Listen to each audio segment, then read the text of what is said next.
our legislature has been really forward leaning on doing some short-term investments to help us grow and expand new programs to meet the labor market demands. And that's been essential. If you're trying to start up a new program in a new area, there's a lot of upfront cost, and we're funded a year in arrears, so it takes a while for the funding to catch up with the program. So these investments up front have been critical as we build a new program or double the size of a nursing program.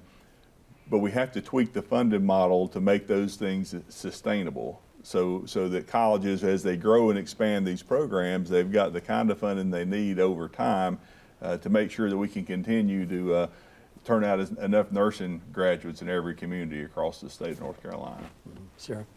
Yeah, so tell me, is it true in North Carolina in the system that there are more women that are both attending and graduating community colleges? Does that mirror four-year universities? It does. We're seeing that trend line happening, which on the one hand is wonderful for the women. I'm glad to see women increasingly attending higher ed.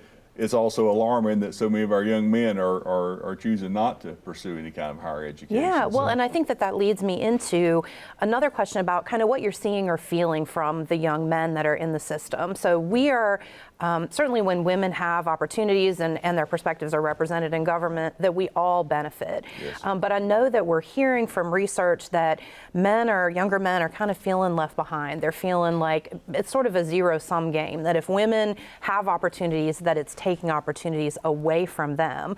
So I'm just interested in kind of what you feel like you're seeing and hearing from the young men that you work with in the community college system.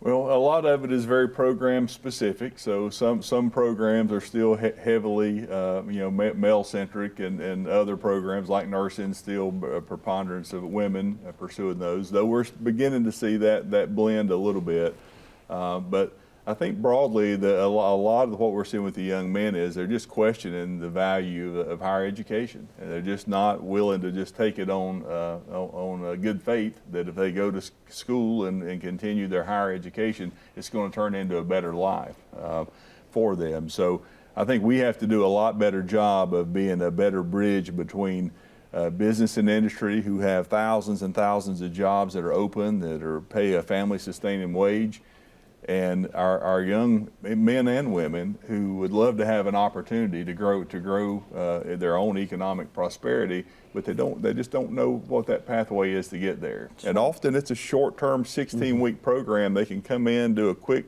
credential, and go out and be making a living wage immediately.